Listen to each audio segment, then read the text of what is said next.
Good evening, welcome back to my channel. This is Gray 1951, back for another episode of Movies from A to Z, and today we're doing the letter B. I have chosen this film from 1978 called Bloodbrothers. Okay? Directed by Robert Mulligan, who was also the director of To Kill a Mockingbird. Now, this is a very interesting little movie that sort of disappeared very quickly, unfortunately. I think it's worth seeing, so let me tell you about it a little bit.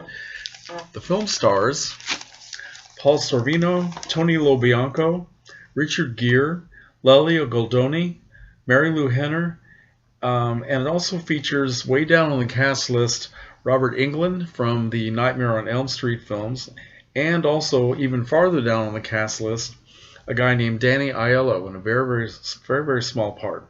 Okay, now this film takes place in contemporary New York City, more specifically the Bronx, in 1978, and it's about this very dysfunctional working-class Italian family, the DeCoco family, headed by Tommy DeCoco, played by Tony LoBianco. He has a wife, Marie, played by Lelio Goldoni, and they are not terribly happy in their marriage. Tommy, is an electrician, very hard-working guy, goes to work every day, supports his family, manages to cheat on his wife every once in a while. He has two sons, Richard Gere, who is Tommy Jr., but he's known as Stoney DeCoco, and another younger son named Albert. I don't have the actor's name for that, but that part. And he also has a brother played by Paul Sorvino, a guy named, let's see, what is his name? Louis, and his nickname is Chubby. And they're very close. Of course, they fight, they yell, and all this sort of thing. They work together, same occupation. And Louis is also very close to the two sons. He doesn't have any children of his own, and he thinks of himself as a second father to Stoney and the little boy, Albert. So what we have here is a story.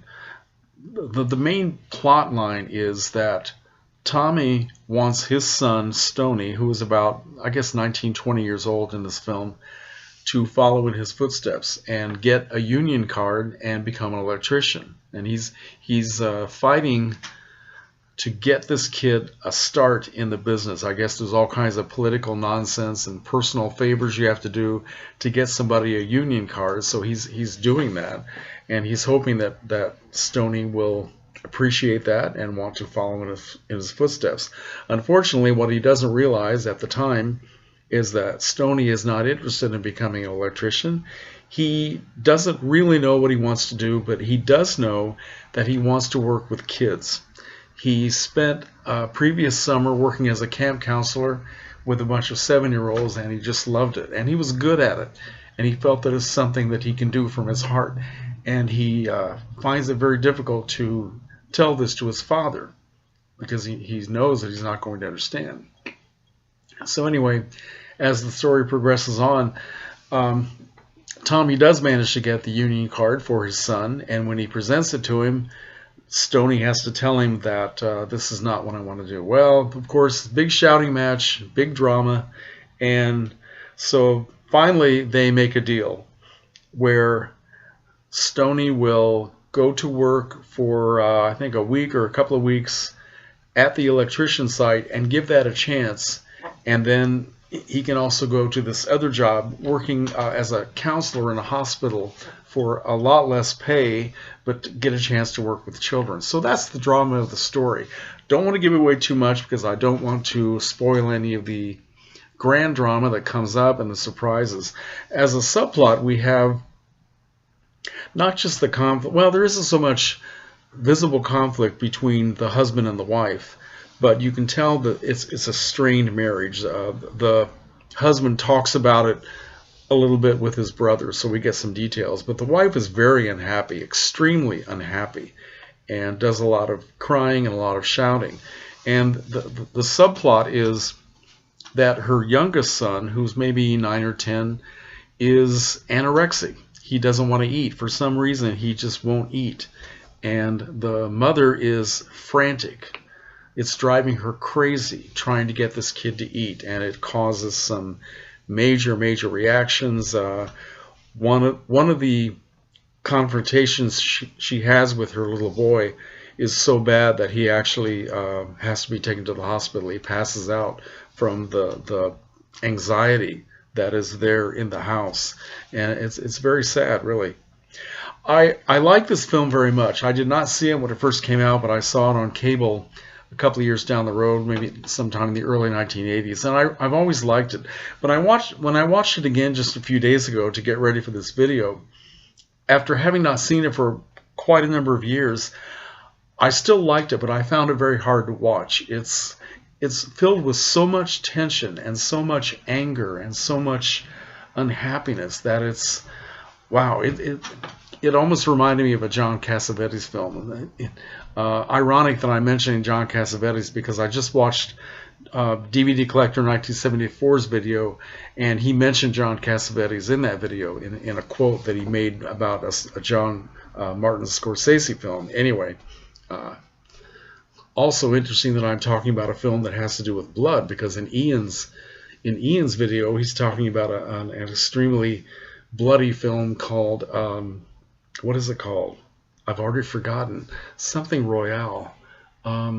Anyway, he described it as a very violent film. And he mentioned me because he said that he knew that I wouldn't like it. So that's why I'm mentioning this.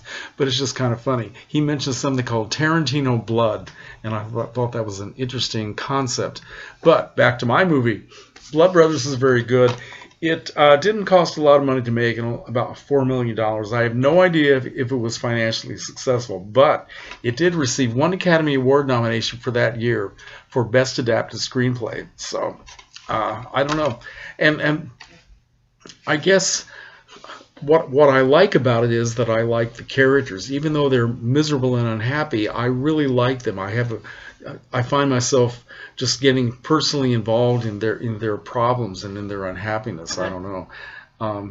The character of Stoney DeCoco, played by Richard Gere. Well, this is Richard Gere, very young, just starting out. Too good looking to be real. I mean, did somebody actually put this guy together with, wax and all that? Because nobody is that good looking, but he's very good in this. And I guess when the film came out, he got a lot of positive attention. In fact, according to what I read in Wikipedia, and we can always trust Wikipedia, but they said that the film got basically a positive response, although some critics said that the Italian-American characters were incredibly stereotyped, played way over the top, and I have to agree. I have to agree with that. Tony LoBianco and Paul Sorvino, it's just, yeah, I guess there was a lot of realism there, but you can also see that it just was way over the top. And one critic pointed out about Lelio Goldoni, who I love very much. I really love her as an actress, and she hasn't made that many films, so it's good to pay attention to the films that she does and just enjoy her as an actress. But she is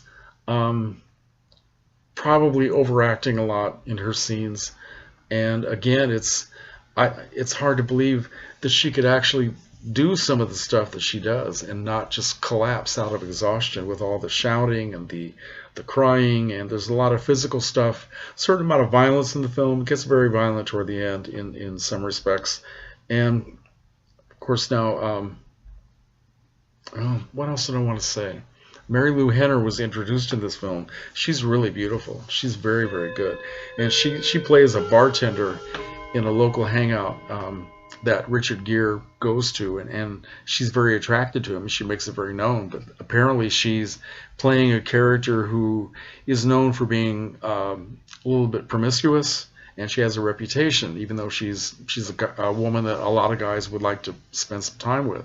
So he has kind of a nasty attitude towards her, but as he starts to date her and get to know her, she turns out to be the most sensible person in the film and the most likable, really. So yeah, very good movie.